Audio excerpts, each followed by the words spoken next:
जो कोई भी चमकौर दी गड़ी दी कच्ची दीवार तो देरों बाहर नियामत नहीं आया। जो कोई सूरमा, जो कोई बहादुर गड़ी दी दीवार तो बाहर नहीं आया। गड़ी दी दीवार दे आसरे नूं लैके वो लुके रहे, वो छुपे रहे।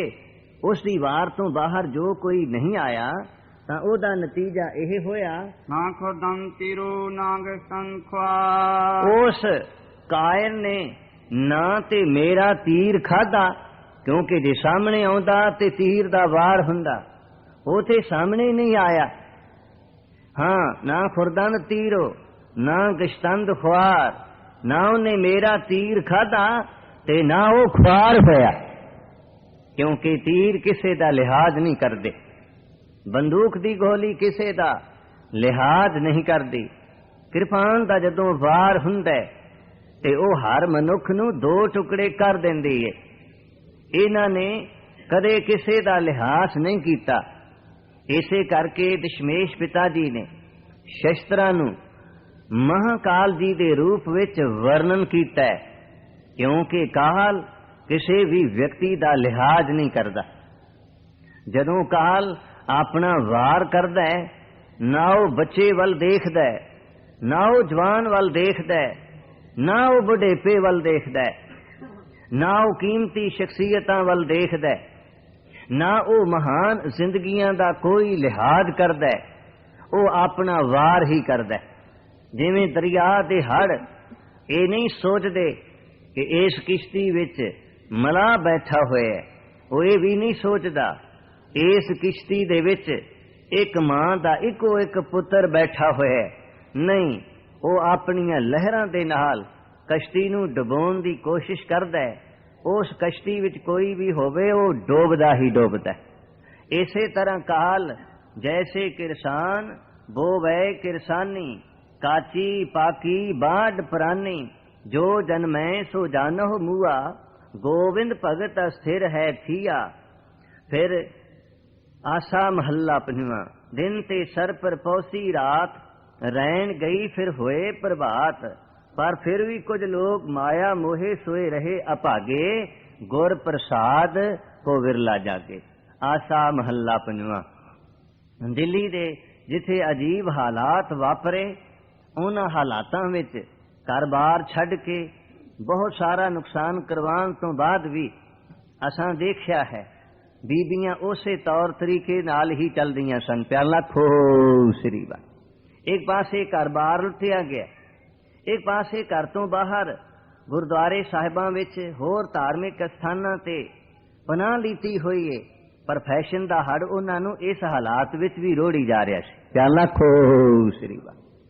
अपने हथीं ना प्रशादा पकाना, ना बर्तन साफ करने, ना होर किसी सेवा वल ध्यान देना। ਤੇ ਜੇ ਉਹਨਾਂ ਨੂੰ ਬੇਨਤੀ ਕਰਨੀ ਵੀ ਘੱਟ ਤੋਂ ਘੱਟ ਆਪਣੇ ਲਈ ਲੰਗਰ ਤਿਆਰ ਕਰਨ ਦਾ ਤੇ ਯਤਨ ਕਰੋ, ਤੇ ਉਹਨਾਂ ਦਾ ਜਵਾਬ ਹੁੰਦਾ ਸੀ, ਜੇ ਲੋੜ ਹੋਈ ਤੇ ਪਕਾ ਲਵਾਂਗੇ। ਪਿਆਰ ਨਾਲ ਖੋ ਸ੍ਰੀ ਵਾ। ਕਠਿਨਾਈਆਂ ਦੇ ਦੌਰ ਜਦੋਂ ਆਉਂਦੇ ਨੇ, ਮਨੁੱਖ ਨੂੰ ਜਗਾਉਂਦੇ ਨੇ। ਮੁਸ਼ਕਲਾਤਾਂ ਦੇ ਵਕਤ ਮਨੁੱਖ ਸਾਵਧਾਨ ਹੁੰਦਾ ਹੈ, ਆਪਣੇ ਵਿਰਸੇ ਨੂੰ ਸੰਭਾਲਦਾ ਹੈ। ਪਰ ਹਜ਼ੂਰ ਫਰਮਾਉਂਦੇ ਨੇ, ਜਿਹਦੇ ਤੇ ਗੁਰੂ ਕਿਰਪਾ ਕਰੇ ਉਹ ਕਠਿਨਾਈ ਦੇ ਵਕਤ ਵੇ ਜਾਗਦਾ ਹੈ, ਜਿਸ ਤੇ ਉਹਦੀ ਮਿਹਰ ਹੁੰਦੀ ਏ ਉਹ ਮਨੁੱਖ ਅੰਮ੍ਰਿਤ ਵੇਲੇ ਜਾਗਦਾ ਹੈ। ਗੁਰ ਪ੍ਰਸਾਦ ਕੋ ਵਿਰਲਾ ਜਾਗੇ। ਆਸਾ ਮਹੱਲਾ ਪੰਜਵਾਂ। ਹਾਂ, ਕਾਲ ਕਿਸੇ ਦਾ ਲਿਹਾਜ਼ ਨਹੀਂ ਕਰਦਾ, ਕੋਈ ਜਾਗੇ ਜਾਂ ਨਾ ਜਾਗੇ। ਉਹਨੇ ਜਾਗਣ ਵਾਲਿਆਂ ਤੇ ਵੀ ਹਮਲਾ ਕਰ ਦੇਣਾ। ਜਿਹੜੇ ਸੁੱਤੇ ਹੋਏ ਨੇ ਉਹਨਾਂ ਨੂੰ ਤੇ ਉਹ ਆਰਾਮ ਨਾਲ ਹੀ ਦਬਾ ਲੈਂਦਾ। ਤੋ ਹਜ਼ੂਰ ਕਹਿੰਦੇ ਨੇ, ਉਹਨੇ ਨਾ ਤੇ ਮੇਰਾ ਤੀਰ ਖਾਦਾ, ਨਾ ਉਹ ਖੁਆਰ ਹੋਇਆ, ਨਾ ਉਹਦੇ ਸ਼ਰੀਰ ਤੇ ਕੋਈ ਜ਼ਖਮ ਹੋਇਆ। ਜੀ ਚੁਦਿਦਮ ਕਿਨਾਹਾ ਵਿਆਮਤ ਬਜੰਗ। ਦਸ਼ਮੇਸ਼ ਪਿਤਾ ਜੀ ਦੀ ਮਹਾਨਤਾ ਹੈ, ਤੇ ਹੋਵੇ ਵੀ ਕਿਉਂ ਨਾ, ਉਹ ਅਗੰਮੜੇ ਮਰਦ ਨੇ, ਮਹਾਨ ਵਰਿਆਮ ਨੇ, ਪਰ ਇਸ ਦੁਨੀਆ ਵਿੱਚ ਸਿਰਫ ਉਹ ਇਕੱਲੇ ਹੀ। ਉਹਨਾਂ ਦਾ ਹੋਰ ਕੋਈ ਸਾਨੀ ਨਹੀਂ। ਵਹ ਪ੍ਰਗਟਿਓ ਮਰਦ ਅਗੰਮੜਾ, ਵਰਿਆਮ ਅਕੇਲਾ। ਭਾਈ ਗੁਰਦਾਸ ਸਿੰਘ ਜੀ ਉਹ ਇੱਕੋ ਇੱਕ ਨੇ। ਉਹਨਾਂ ਦੇ ਮੁਕਾਬਲੇ ਤੇ ਹੋਰ ਕਿਸੇ ਨੂੰ ਖੜਾ ਨਹੀਂ ਕੀਤਾ ਜਾਂਦਾ। ਉਹਨਾਂ ਦੇ ਬਰੋਬਰ ਹੋਰ ਕਿਸੇ ਨੂੰ ਖਲੋਣ ਦੀ ਜ਼ਰੂਰਤ ਹੀ ਨਹੀਂ ਪੈਂਦੀ। ਇਹ ਉਹਨਾਂ ਦੀ ਵਿਸ਼ੇਸ਼ਤਾ ਹੈ कि जे दुश्मन दी महानता है ते दुश्मन दी महानता दा वर्णन करना ये दशमेश पिता जी दे ही हिस्से आया। उन्होंने दुश्मन दी भी तारीफ की है।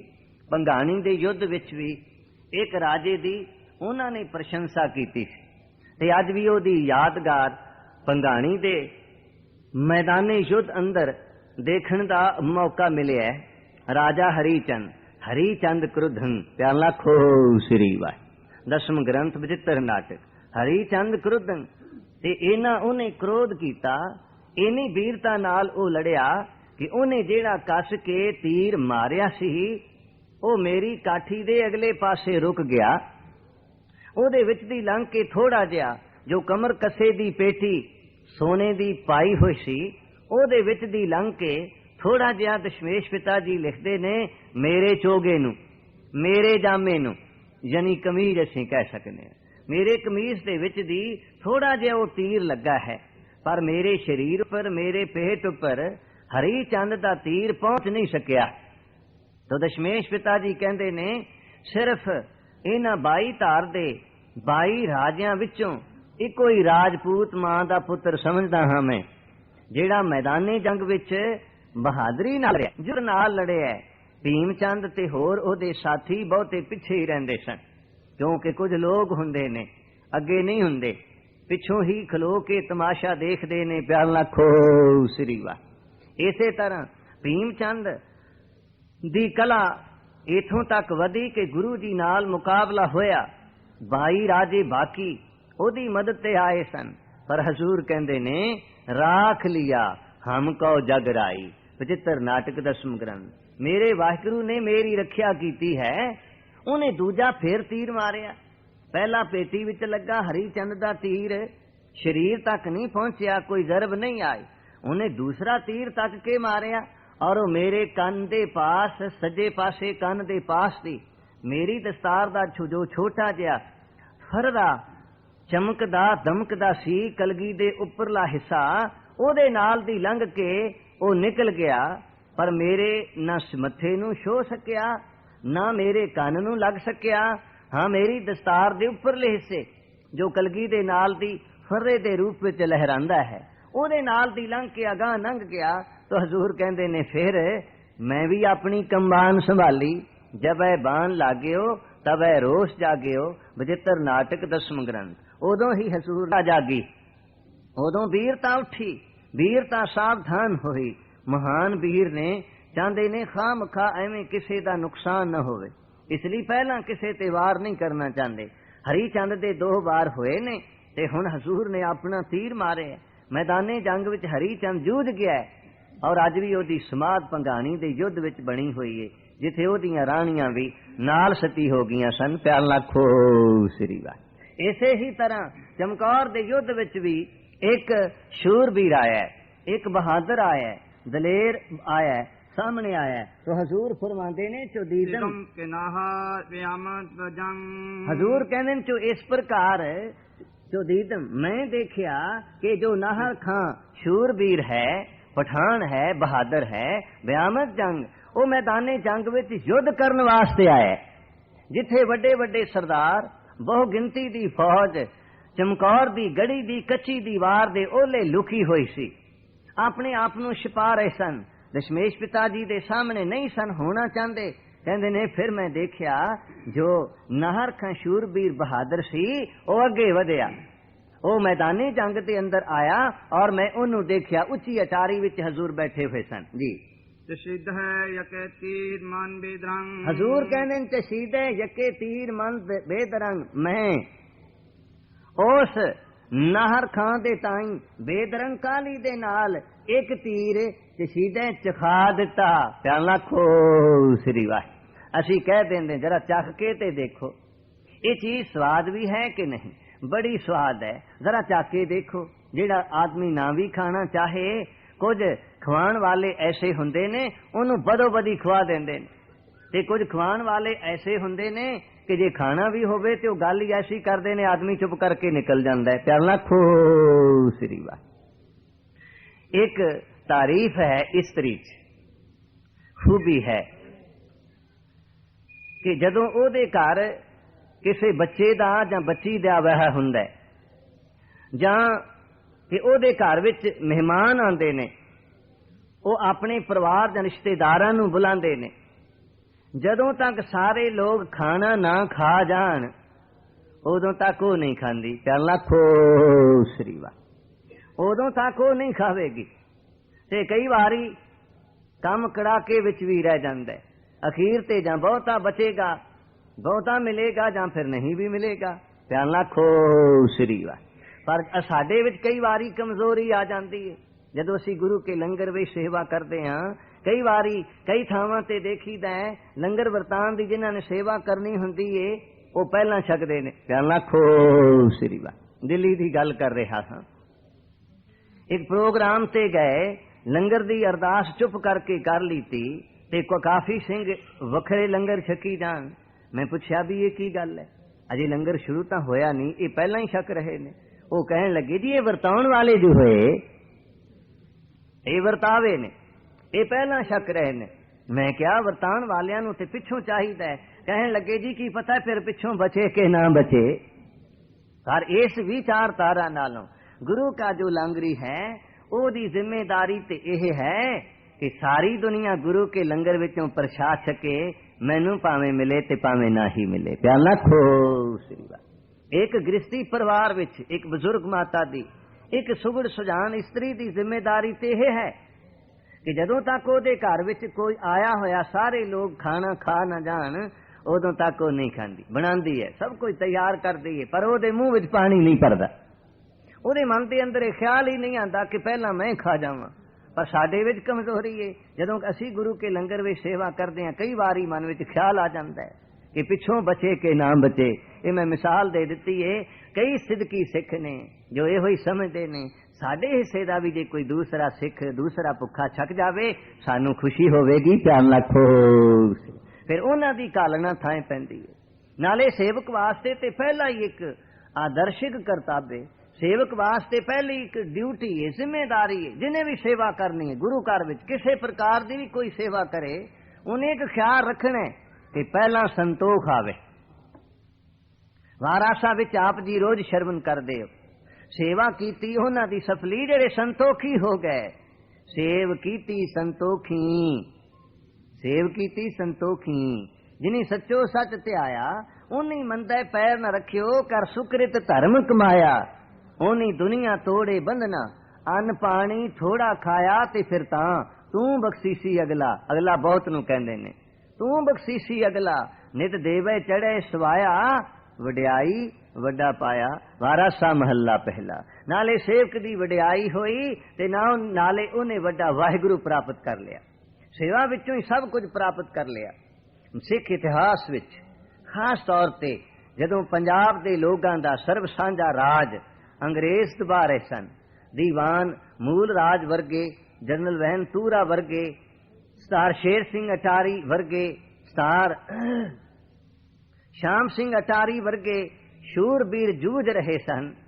ਤੇ ਉਸ ਮੌਕੇ ਤੇ ਇੱਕ ਸ਼ਖਸੀਅਤ ਦਾ ਨਾਮ ਬੜਾ ਰੌਸ਼ਨ ਹੈ ਜਿਸ ਨੂੰ ਦੁਨੀਆ ਦੇ ਲੋਕ ਬਾਬਾ ਮਹਾਰਾਜ ਸਿੰਘ ਕਹਿੰਦੇ ਨੇ। ਪਿਆਰ ਲੱਖੋ ਸ੍ਰੀਵਾ।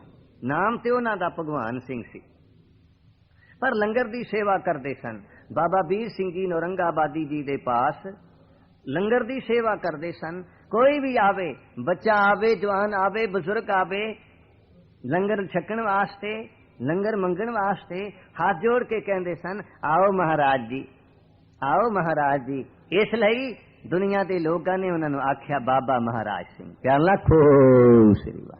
ਨਾ ਤਾਂ ਉਹਨਾਂ ਦਾ ਭਗਵਾਨ ਸਿੰਘ ਸੀ ਜੋ ਹਿਸਟਰੀ ਵਿੱਚ ਰਹਿ ਗਿਆ, ਲੋਕ ਉਹਨਾਂ ਨੂੰ ਬਾਬਾ ਮਹਾਰਾਜ ਸਿੰਘ ਜੀ ਕਰਕੇ ਜਾਣਦੇ ਨੇ, ਜਿਨ੍ਹਾਂ ਨੇ ਅੰਗਰੇਜ਼ਾਂ ਅੱਗੇ ਹਥਿਆਰ ਨਹੀਂ ਸਨ ਸੁੱਟੇ। ਬਾਕੀ ਸਭ ਲੋਕਾਂ ਨੇ ਹਥਿਆਰ ਸੁੱਟ ਦਿੱਤੇ ਸਨ, ਅੰਗਰੇਜ਼ਾਂ ਦੀ ਸਰਦਾਰੀ ਪ੍ਰਵਾਨ ਕਰ ਲਈ ਸੀ, ਪਰ ਉਹਨਾਂ ਨੂੰ ਬਾਬਾ ਮਹਾਰਾਜ ਸਿੰਘ ਕਿਉਂ ਕਿਹਾ?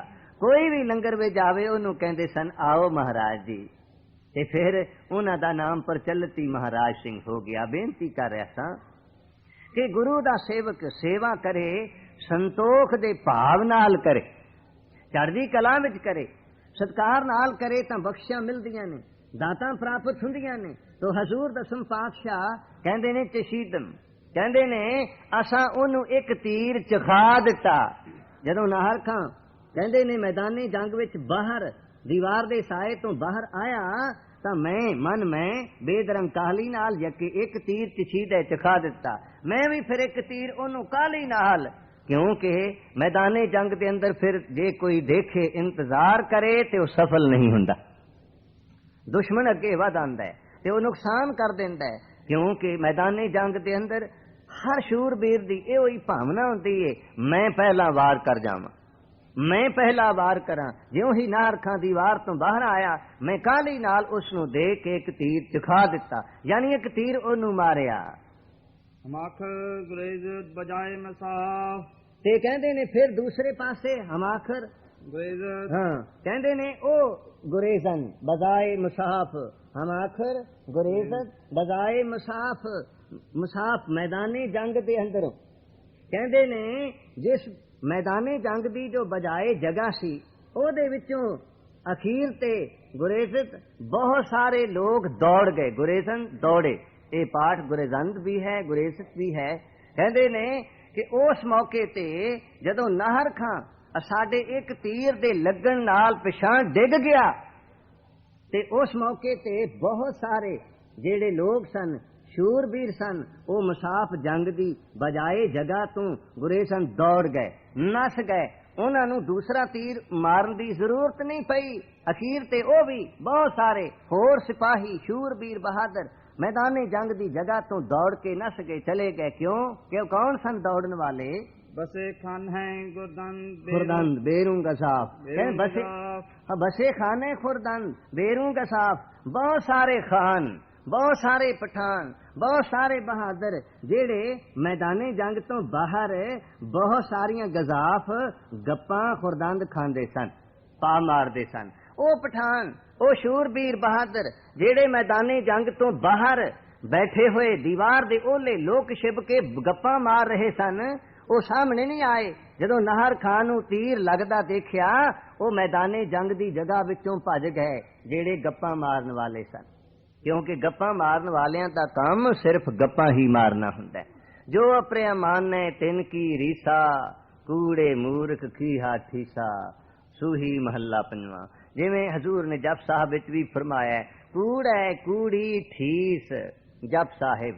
ਜਿਹੜੇ ਲੋਕ ਨੇ ਕੂੜੇ ਲੋਕ ਨੇ, ਉਹ ਕੂੜੀਆਂ ਹੀ ਗੱਪਾਂ ਮਾਰਦੇ ਨੇ। ਇਹ ਬਾਹਰ ਬੈਠੇ ਹੋਏ ਸਨ, ਚੰਗੇ ਚੰਗੇ ਖਾਣੇ ਖਾ ਖਾ ਕੇ ਬਾਹਰ ਗੱਪਾਂ ਮਾਰ ਰਹੇ ਸਨ, ਤੇ ਨਾਲੇ ਕਹਿੰਦੇ ਸਨ, ਲੈ ਨਾਰਖਾਂ ਨੇ ਕੀ ਕਰ ਦਿੱਤਾ, ਜੇ ਉਹ ਅੱਗੇ ਹੋਇਆ ਸੀ ਤਾਂ ਗੁਰੂ ਤੱਕ ਪਹੁੰਚਦਾ, ਫਲਾਣੇ ਨੇ ਕੀ ਕਰ ਦਿੱਤਾ। ਜੇ ਅਸੀਂ ਅਗਾਹਾਂ ਹੁੰਦੇ ਤੇ ਫਿਰ ਦੇਖਦੇ ਸਾਡੇ ਹੱਥ ਪਿਆਲਾ ਖੋ ਸਰੀਵਾ। ਇਹ ਗੱਪਾਂ ਵਾਲਿਆਂ ਦੀਆਂ ਵੀ ਅਜੀਬ ਗੱਪਾਂ ਹੁੰਦੀਆਂ ਨੇ। ਪੰਥ ਰਤਨ ਸੰਤ ਗਿਆਨੀ ਗੁਰਬਚਨ ਸਿੰਘ ਜੀ ਤਾਲੀਮ ਦਿੰਦਿਆਂ ਵਿਦਿਆਰਥੀਆਂ ਨੂੰ ਇੱਕ ਗੱਪੀ ਦੀ ਬਾਤ ਸੁਣਾਉਂਦੇ ਸਨ, ਪਿਆਲਾ ਖੋ ਸਰੀਵਾ। ਕਹਿੰਦੇ ਨੇ ਦੋ ਗੱਪੀ ਸਨ ਤੇ ਉਹ ਇੱਕ ਦੂਸਰੇ ਨਾਲੋਂ ਵੱਧ ਚੜ ਕੇ ਗੱਪ ਮਾਰਦੇ ਸਨ। ਇੱਕ ਨੇ ਆਖਿਆ, ਅਰੇ ਕਿਆ ਤੂੰ ਕਿਆ ਬਾਤ ਕਰਤਾ ਹੈ, ਸਾਡੇ ਪਾਸ ਜੋ ਭੈਂਸ ਹੈ, ਜੋ ਮੱਝ ਹੈ, ਉਹਦੇ ਏਡੇ ਏਡੇ ਵੱਡੇ ਸਿੰਘ ਨੇ ਕਿ ਇੱਕ ਸਿੰਘ ਦੇ ਨਾਲ ਮੁਲਤਾਨ ਦੀਆਂ ਲੜਕੀਆਂ ਪੀਂਘ ਪਾ ਕੇ ਝੂਟੇ ਲੈਂਦੀਆਂ ਨੇ, ਤੇ ਦੂਸਰੇ ਸਿੰਘ ਦੇ ਨਾਲ ਦਿੱਲੀ ਦੀਆਂ ਬੱਚੀਆਂ ਪੀਂਘ ਪਾ ਕੇ ਝੂਟਦੀਆਂ ਹਨ। ਉਹਨੇ ਕਿਹਾ ਭਈ ਬਹੁਤ ਵੱਡੀ ਭੈਂਸ ਹੋਵੇਗੀ ਔਰ ਬਹੁਤ ਦੁੱਧ ਦਿੰਦੀ ਹੋਵੇਗੀ। ਉਹਨੇ ਕਿਹਾ ਹਾਂ ਏਡੀ ਵੱਡੀ ਭੈਂਸ ਸੀ ਸਾਡੇ ਦਾਦੇ ਦੇ ਪਾਸ। ਉਹਨੇ ਕਿਹਾ ਫਿਰ ਲੈ, ਸਾਡੇ ਦਾਦੇ ਦੇ ਪਾਸ ਵਿੱਚ ਇੱਕ ਛੜੀ ਸੀ, ਉਹ ਏਡੀ ਵੱਡੀ ਸੀ, ਏਡੀ ਵੱਡੀ ਕਿ ਜਦੋਂ ਬਰਸਾਤ ਨਾ ਹੋਵੇ, ਜਦੋਂ ਕਿ ਰੱਬ ਮੀਂਹ ਨਾ ਪਾਵੇ, ਬੱਦਲ ਕੋਈ ਬੂੰਦ ਨੀਚੇ ਨਾ ਡੇਗੇ, ਤਾਂ ਫਿਰ ਕੀ ਹੁੰਦਾ ਸੀ। ਆਖੇ ਮੇਰੇ ਦਾਦਾ ਜੀ ਉਸ ਛੜੀ ਨੂੰ ਲੈ ਕੇ ਉਠਾਉਂਦੇ ਸਨ ਔਰ ਜਦੋਂ ਚਾਹੁੰਦੇ ਸਨ, ਜਿੱਥੇ ਚਾਹੁੰਦੇ ਸਨ, ਜਿਵੇਂ ਬੇਰੀ ਦੇ ਬੇਰ ਹਲੂਣ ਲਈਦੇ ਨੇ, ਐਵੇਂ ਮੀਂਹ ਪਵਾ ਲਿਆ ਕਰਦੇ ਸਨ। ਉਹਨੇ ਕਿਹਾ ਗੱਲ ਤਾਂ ਠੀਕ ਹੈ। ਉਹਨੇ ਕਿਹਾ ਇੱਕ ਦੱਸ ਤਾਂ ਸਹੀ, ਏਡੀ ਵੱਡੀ ਛੜੀ ਜੋ ਅਸਮਾਨ ਤੱਕ ਪਹੁੰਚਦੀ ਹੋਵੇ, ਉਹ ਰੱਖਦੇ ਕਿੱਥੇ ਸੀ। ਉਹਨੇ ਕਿਹਾ ਜਿੱਥੇ ਤੇਰੇ ਦਾਦਾ ਜੀ ਦੀ ਭੈਂਸ ਦੀ ਖੁਰਲੀ ਬਣੀ ਹੋਈ ਸੀ, ਜਿੱਥੇ ਪਸ਼ੂ ਖਾਣਾ ਖਾਂਦੇ ਨੇ, ਚਾਰਾ ਚਰਦੇ ਨੇ, ਉਹਨੂੰ ਖੁਰਲ ਕਹਿੰਦੇ ਨੇ, ਖੁਰਲੀ ਵੀ ਕਹਿ ਦਿੰਦੇ ਨੇ। ਆਖੇ ਉਸ ਨੂੰ ਉੱਥੇ ਰੱਖਿਆ ਜਾਂਦਾ ਸੀ। ਠੀਕ ਇਸੇ ਤਰ੍ਹਾਂ ਇਹ ਜਿਹੜੇ ਬਾਹਰ ਬੈਠੇ ਹੋਏ ਸਨ ਕਾਇਰ ਤੇ ਬੁਜ਼ਦਿਲ, ਜਿਹੜੇ ਗੱਪਾਂ ਮਾਰਦੇ ਸਨ, ਦਸ਼ਮੇਸ਼ ਪਿਤਾ ਨੂੰ ਕੈਦ ਕਰਕੇ ਗ੍ਰਿਫਤਾਰ ਕਰਕੇ ਪਕੜ ਲਿਆਵਾਂਗੇ। ਹਜ਼ੂਰ ਕਹਿੰਦੇ ਨੇ ਉਹਨਾਂ ਵਿੱਚੋਂ ਵੀ ਬਹੁਤ ਸਾਰੇ ਅਖੀਰ ਤੇ ਜੰਗ ਦੀ ਜਗ੍ਹਾ ਵਿੱਚੋਂ ਦੌੜ ਗਏ ਜਿਹੜੇ ਬਾਹਰ ਬੈਠੇ ਹੋਏ ਗੱਪਾਂ ਮਾਰ ਰਹੇ ਸਨ। ਜੀ बसे खान है खुदान बेरू गजाफ। हाँ कहते ने बसे खाने खुरदान, बहुत सारे खान, बहुत सारे पठान जेड़े मैदाने जंग तो बेरू बाहर गजाफ गप्पा खुरदान खार, जेड़े बहुत सारिया गप्पा खा रहे सन, यानी गप्पा मार रहे। कि अफगान दीगर रियामत बजंग। हजूर कहते ने जिस तरह नाहर ये नहीं 10 लाख फौज विचों अगे आया, दीगर कहते ने दूसरा अफगान खान, ये भी शूरबीर बहादुर है, उन्हें भी दृढ़ता नाल अगां कदम वधाए। उन्हें भी विचार कीती कि जिस बादशाह दा नमक खांदे हां वो हलाल करना चाहिए, नमक हलाल होना चाहिए। गुरबिलास पातशाही 10वीं हिंदी विच भाई सुखा सिंह जी ने भी जिक्र किया कि दशमेश पिता जी ने सैयद खान नूं कहा सी, सैयद खान तू ते हुकूमत दा नमक खाना है ते हुण मैदाने जंग विच आके अखां नहीं चुकदा, तैनू वार करना चाहिए, तैनू शस्त्र संभालने चाहिए ने। तू सारी फौज दा कमांडर सेनापति बन के आया है, अपने मालक दा नमक हलाल करो, नमक हराम ना करो। ये उपदेश सी गुरु गोबिंद सिंह जी दा उन्हां लोगां लई भी जेड़े उन्हां दे विरोधी बन के आए सन, जेड़े उन्हां नू मिटाना चाहते सन, जेड़े उन्हां नू खत्म करना चाहते सन। हाँ उन्हां नू भी हजूर समझाते ने, ये विचार देते ने कि नमक हलाल बनना है, नमक हरामी नहीं होना। तो हजूर इत्थे कह रहे ने इसे तरीके नाल ये जेड़ा अफगान खान दूसरा सी ओ मैदाने जंग दे विच बाहर आया, मैदाने जंग दे विच बयामद आया। अफगान खान दूसरा शूरबीर नाहर खान वर्गा मैदाने जंग विच आया है और वो दीवार तो सामने आया।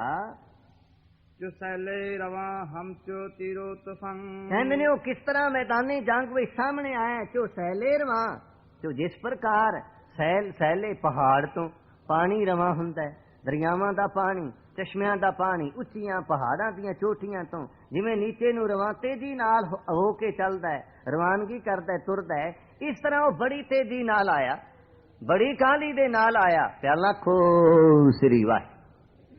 महाराजा रणजीत सिंह जी दा राज पहाग कुल्लू तक सी, इस तो सामने तिब्बत दियां पहाड़ियां विखाई देंदियां ने, कुल्लू दे नाल नाल ही मिनाली है, इथे ही इहदी जड़ विचों ही दरिया ब्यास निकलदा है, वध तो वध 10 फुट इसकी चौड़ाई होवेगी, बड़ी तेजी नाल इहदा पानी नीचे नूं दौड़दा है, जे विच खलोण दी कोशिश करिए ते रोड़ के लै जावेगा। प्याल ना खो श्री वाह, क्योंकि पहाड़ां दी उपर दीयां चोटियां तो पानी नीचे नूं डिगदा है, नीचे नूं आंदा है और इन्नी तेजी नाल आंदा है कि आदमी की पशु नूं भी ओहदे विच खलोना मुश्किल हो जांदा है। इसे तरह जिस तरह सैले पहाड़ तो पानी रवा नीचे नूं चलदा है, रवा हुंदा है, शुरू हुंदा है, तेजी नाल दौड़दा है, हम जो तीरो तुफंग। हाँ जिस प्रकार तीर कमान विचों निकलदा है और तेजी दे नाल निकलदा है, बहुत तेजी नाल निकलदा है।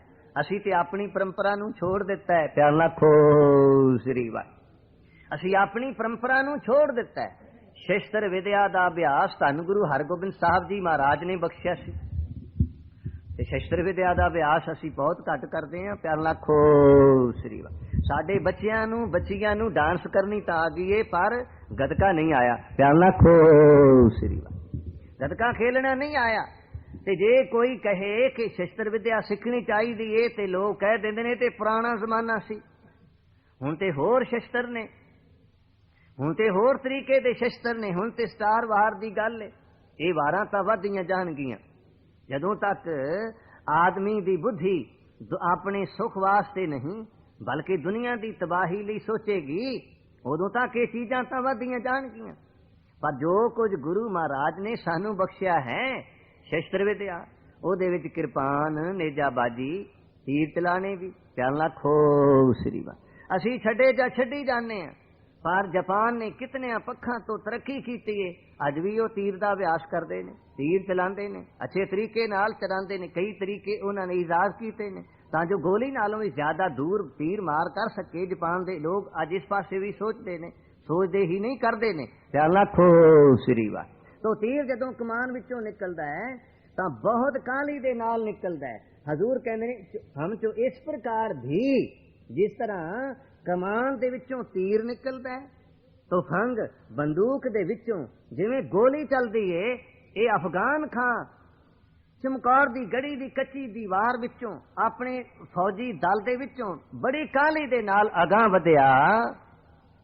बसे हमला है कदम मर्दानगी। ਹਜ਼ੂਰ ਫਰਮਾਉਂਦੇ ਨੇ ਬਾ ਮਰਦਾਨਗੀ, ਮਰਦਾਨਗੀ ਬਹਾਦਰੀ ਦੇ ਨਾਲ, ਬਾ ਮਰਦਾਨਗੀ, ਬਾ ਦਾ ਅਰਥ ਹੈ ਸਾਧ। ਉਹਨੇ ਬਹੁਤ ਸਾਰੇ ਬਸੇ ਹਮਲੇ ਕਰ, ਬਹੁਤ ਸਾਰੇ ਹਮਲੇ ਕੀਤੇ, ਮਰਦਾਨਗੀ ਦੇ ਨਾਲ ਕੀਤੇ, ਬਹਾਦਰੀ ਦੇ ਨਾਲ ਕੀਤੇ। ਦੁਸ਼ਮਣ ਦੀ ਸ਼ਲਾਘਾ ਕਰਨੀ ਇਹ ਧੰਨ ਗੁਰੂ ਗੋਬਿੰਦ ਸਿੰਘ ਜੀ ਦੀ ਹੀ ਵਡਿਆਈ ਮਹਾਨਤਾ ਹੈ। ਹਜ਼ੂਰ ਕਹਿੰਦੇ ਨੇ ਉਹਨੇ ਬਹੁਤ ਸਾਰੇ ਹਮਲੇ ਬਹਾਦਰੀ ਨਾਲ ਕੀਤੇ ਨੇ, ਕਿਉਂਕਿ ਉਹ ਬਹਾਦਰੀ ਹੀ ਹੈ ਜਿਹੜਾ ਦਸ਼ਮੇਸ਼ ਪਿਤਾ ਜੀ ਦੇ ਸਾਹਮਣੇ ਆਇਆ।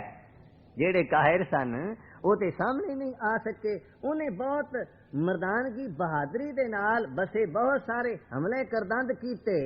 ਹਾਂਜੀ, हम अज होशगी हम जे दीवानगी। ਹਜ਼ੂਰ ਕਹਿੰਦੇ ਨੇ ਇਸ ਪ੍ਰਕਾਰ ਕੁਝ ਤਾਂ ਉਸਨੇ ਹੋਸ਼ਗੀ ਹੁਸ਼ਿਆਰੀ ਦੇ ਅੱਜ ਸਾਥ, ਕੁਝ ਹਮਲੇ ਉਹਨੇ ਹੁਸ਼ਿਆਰੀ ਦੇ ਨਾਲ ਕੀਤੇ ਨੇ ਤੇ ਕੁਝ ਹਮਲੇ ਉਸਨੇ ਦੀਵਾਨਗੀ ਨਾਲ ਕੀਤੇ ਨੇ, ਪਾਗਲਪਨ ਦੇ ਨਾਲ ਕੀਤੇ ਨੇ। ਕੁਝ ਦੀਵਾਨਗੀ ਨਾਲ, ਮੂਰਖਤਾ ਨਾਲ ਵੀ ਕੀਤੇ ਨੇ, ਦੀਵਾਨਗੀ ਨਾਲ ਵੀ ਕੀਤੇ ਨੇ, ਪਾਗਲਪਨ ਨਾਲ ਵੀ ਕੀਤੇ ਨੇ, ਤੇ ਕੁਝ ਹਮਲੇ ਉਹਨੇ ਜਿਹੜੇ ਨੇ ਉਹ ਮਰਦਾਂ ਦੇ ਵਾਂਗ ਬਹਾਦਰੀ ਦੇ ਨਾਲ ਵੀ ਕੀਤੇ ਨੇ, ਹੁਸ਼ਿਆਰੀ ਨਾਲ ਵੀ ਕੀਤੇ ਨੇ, ਸੋਚ ਸਮਝ ਕੇ ਕੀਤੇ ਨੇ। हम अज होशगी हम जे दीवानगी। ਹਜ਼ੂਰ ਕਹਿੰਦੇ ਨੇ ਹਮ ਅੱਜ ਹੋਸ਼ਗੀ ਹਮ ਅੱਜ, ਇਸ ਪ੍ਰਕਾਰ ਕੁਝ ਤਾਂ ਹੋਸ਼ਗੀ ਹੁਸ਼ਿਆਰੀ ਨਾਲ, ਵਿਚਾਰ ਦੇ ਨਾਲ, ਅੱਜ ਦਾ ਮਤਲਬ ਹੈ ਨਾਲ ਸਾਥ, ਕੁਝ ਹੁਸ਼ਿਆਰੀ ਨਾਲ, ਸਿਆਣਪ ਨਾਲ ਉਹਨੇ ਵਾਰ ਕੀਤੇ ਨੇ। ਤੇ ਹਮ ਅੱਜ ਦੀਵਾਨਗੀ, ਜੋ ਹਮਲੇ ਉਸਨੇ ਕੀਤੇ ਨੇ ਉਹ ਕੁਝ ਉਸਨੇ ਦੀਵਾਨਗੀ ਪਾਗਲਪਨ ਨਾਲ ਵੀ ਕੀਤੇ ਨੇ, ਕੁਝ ਸਿਆਣਪ ਨਾਲ ਕੀਤੇ ਨੇ, ਕੁਝ ਬੇਸਮਝਤਾ ਨਾਲ ਵੀ ਕੀਤੇ ਨੇ। ਕਿਉਂਕਿ ਮੈਦਾਨੇ ਜੰਗ ਦੇ ਅੰਦਰ ਜਦੋਂ ਦੁਸ਼ਮਣ ਤੇ ਨਿਸ਼ਾਨਾ ਲੱਗ ਜਾਂਦਾ ਹੈ ਉਦੋਂ ਅਸੀਂ ਸਮਝਦੇ ਹਾਂ ਸਿਆਣਪ ਨਾਲ ਵਾਰ ਕੀਤਾ ਸੀ, ਖਾਲੀ ਨਹੀਂ ਗਿਆ। ਤੇ ਜਦੋਂ ਗੱਲ ਖਾਲੀ ਹੋ ਗਈ, ਨਿਸ਼ਾਨਾ ਠੀਕ ਨਾ ਲੱਗਾ, ਇਸੇ ਤਰ੍ਹਾਂ ਕੁਝ ਉਹਨੇ ਦੀਵਾਨਗੀ ਪਾਗਲਪਨ ਵਿੱਚ ਵੀ ਹਮਲੇ ਕੀਤੇ ਨੇ, ਪਾਗਲਪਨ ਦੇ ਨਾਲ ਵੀ ਕੁਝ ਹਮਲੇ ਕੀਤੇ, ਕੁਝ ਸਿਆਣਪ ਨਾਲ ਵੀ ਹਮਲੇ ਕੀਤੇ। ਜੀ, बसे हमला कर दो बसे यखम खुर्द। ਹਾਂ, ਹਜ਼ੂਰ ਕਹਿੰਦੇ ਨੇ ਮਸਲੇ ਹਮਰੇ बसे वाह ਵਸੇ ਹਮਲਾ ਕਰ ਦੋ, ਵਸੇ ਜ਼ਖਮ ਖੁਰਦ। ਉਹਨੇ ਬਹੁਤ ਸਾਰੇ ਹਮਲੇ ਕੀਤੇ। ਅਫਗਾਨ ਖਾਨ ਨੇ ਚਮਕੌਰ ਦੀ ਗੜੀ ਦੇ ਉੱਪਰ ਬਹੁਤ ਸਾਰੇ ਹਮਲੇ ਕੀਤੇ ਨੇ, ਤੇ ਬਹੁਤ ਸਾਰੇ ਹਮਲੇ ਕਰਦਿਆਂ ਹੋਇਆਂ ਵਸੇ ਜ਼ਖਮ ਖੁਰਦ, ਉਹਨੇ ਬਹੁਤ ਸਾਰੇ ਜ਼ਖਮ ਖੁਰਦ ਖਾਦੇ, ਬਹੁਤ ਸਾਰੇ ਜ਼ਖਮ ਖਾਦੇ ਨੇ। ਸ਼ੂਰਬੀਰਾਂ ਦੀ ਖੁਰਾਕ ਇਹੋ ਹੀ ਹੁੰਦੀ, ਜਾਂ ਜ਼ਖਮ ਦੂਸਰੇ ਤੇ ਲਗਾ ਦੇਣਾ ਜਾਂ ਜ਼ਖਮ ਆਪ ਖੁਦ ਖਾ ਜਾਣਾ। ਮਹਾਭਾਰਤ ਵਿੱਚ ਇੱਕ ਬੜੀ ਦਿਲਚਸਪ ਘਟਨਾ ਮਿਲਦੀ ਹੈ, ਤੇ ਸ਼ੂਰਬੀਰ ਹੈ ਕੋਈ ਵੀ ਹੋਵੇ। ਜਿਸ ਦਾ ਜ਼ਿਕਰ ਕਰਨ ਲੱਗਾ ਹਾਂ, ਸ੍ਰੀ ਗੁਰੂ ਗ੍ਰੰਥ ਸਾਹਿਬ ਜੀ ਮਹਾਰਾਜ ਨੇ ਉਸ ਸ਼ਖਸੀਅਤ ਦੀ ਪਵਿੱਤਰ ਬਾਣੀ ਅੰਦਰ ਤਾਰੀਫ ਵੀ ਕੀਤੀ ਹੈ। ਕਹਿੰਦੇ ਨੇ ਭੀਸ਼ਮ ਪਿਤਾਮਾ, ਜਿਸ ਦਾ ਚਿੱਤ ਵਾਹਿਗੁਰੂ ਦੇ ਚਰਨਾਂ ਵਿੱਚ ਜੁੜਿਆ ਹੋਇਆ, ਚਰਨ ਚਿੱਤ ਅੰਮ੍ਰਿਤ ਰਸਿਅਨ, ਸੋਈਏ ਮਹੱਲੇ ਚੌਥੇ ਕੇ। ਉਹ ਭੀਸ਼ਮ ਪਿਤਾਮਾ ਗੰਗੇ ਪਿਤਾਮੇ ਚਰਨ ਚਿਤ ਅੰਮ੍ਰਿਤ ਰਸਿਅਨ। ਭੀਸ਼ਮ ਪਿਤਾਮਾ ਜਿਸ ਦਾ ਚਿੱਤ ਪਾਰ ਬ੍ਰਹਮ ਪਰਮੇਸ਼ਵਰ ਜੀ ਦੇ ਚਰਨਾਂ ਦੇ ਪ੍ਰੇਮ ਰਸ ਵਿੱਚ ਰਸਿਆ ਹੋਇਆ। ਮਹਾਭਾਰਤ ਦੀ ਲੜਾਈ ਸਮਾਪਤ ਹੋ ਚੁੱਕੀ ਸੀ। ਦੋਨਾਂ ਪਾਸਿਆਂ ਦੀਆਂ ਫੌਜਾਂ ਜੰਗ ਸਮਾਪਤ ਕਰਨ ਦਾ ਐਲਾਨ ਕਰ ਚੁੱਕੀਆਂ ਸਨ। ਇਸ ਵਿੱਚ ਪਾਂਡਵ ਜੇਤੂ ਹੋ ਚੁੱਕੇ ਸਨ। ਕੈਰਵ